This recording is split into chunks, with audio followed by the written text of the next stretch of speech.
sejam todos bem-vindos ao canal do YouTube do GEB, do Grupo Espírita Eurípides Barçanufo. Vamos prosseguir estudando mais uma lição do livro Venha de Luz, psicografia de Chico Xavier, pelo Espírito Emmanuel. A lição número 94. Escritura individual. Mas tudo isto acontece para que se cumpram as escrituras dos profetas.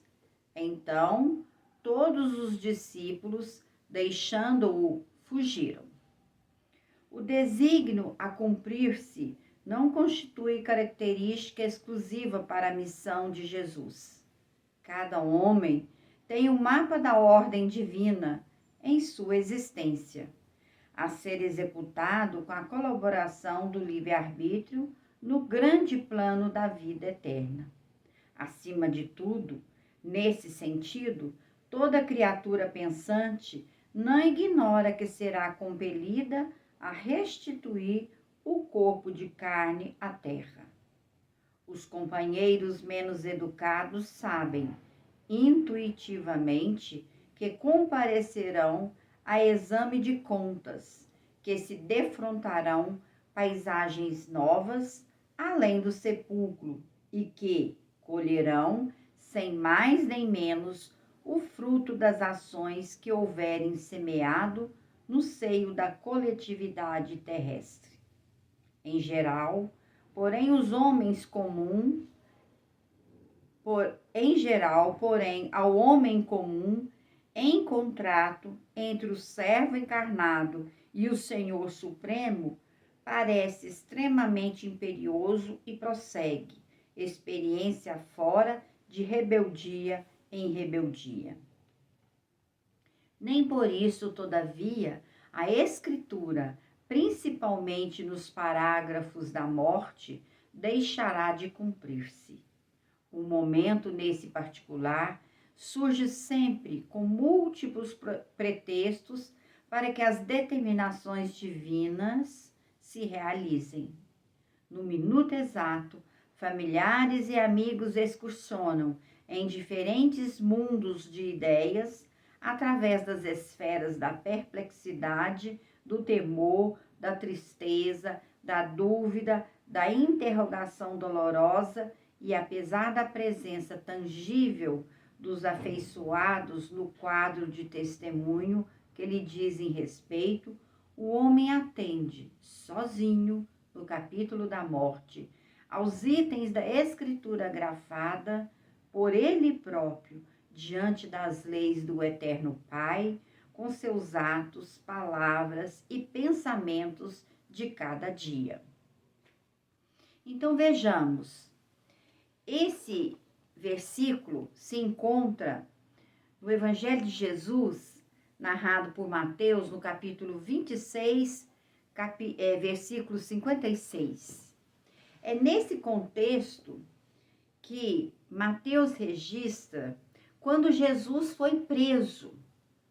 E, como todos sabem, ele foi entregue aos soldados romanos e, uma vez preso, ele foi levado à casa do sumo sacerdote Caifás e conta lá no Evangelho que todos os discípulos fugiram.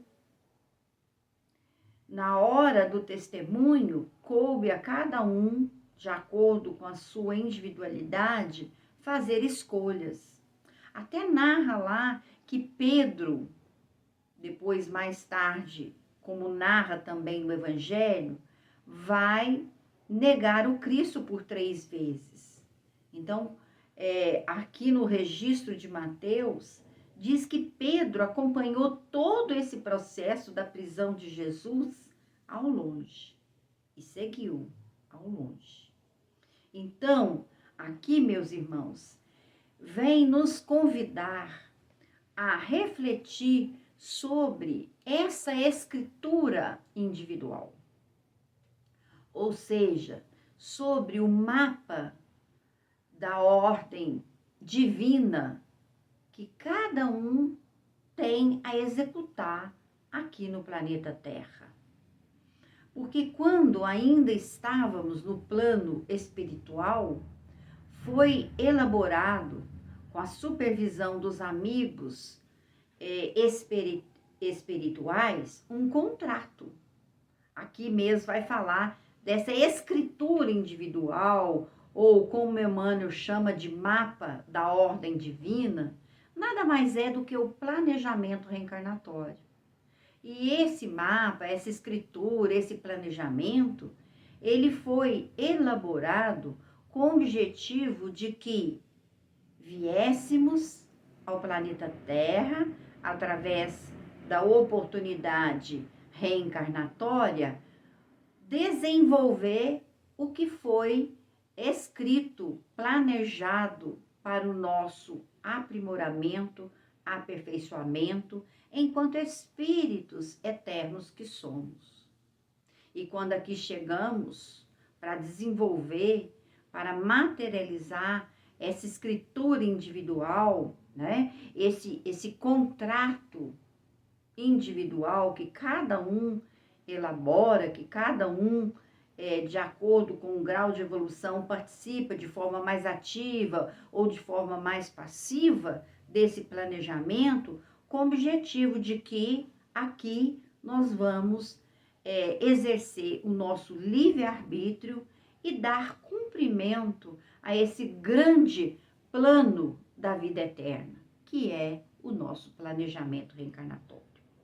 É importante a gente ainda frisar, como Emmanuel nos coloca aqui, que somos companheiros menos educados no sentido de não termos consciência plena, ativa, acerca da importância dessa oportunidade reencarnatória, ou seja, de adentrarmos ao mundo carnal e aqui estagiarmos no planeta Terra com o objetivo de que nós possamos desenvolver as potencialidades, os tesouros, os dons, os talentos que nós possuímos com vistas ao nosso progresso, à nossa melhoria espiritual. E como Emmanuel mesmo coloca, né, no exame de contas, ou seja, quando estivermos à beira do sepulcro, nós iremos colher, sem mais nem menos, o fruto das nossas ações, conforme nós tivermos semeado no seio aqui do planeta Terra. Daí a importância de fazermos bem uso dessa escritura individual, desse planejamento, para que quando formos chamados de volta ao plano espiritual, nós possamos ter as mãos cheias de boas obras, de tesouros imperecíveis a apresentar. Mas aqui mesmo fala, né, ao homem comum. Esse contrato nem sempre é materializado de forma como foi planejado. E por que isso não acontece?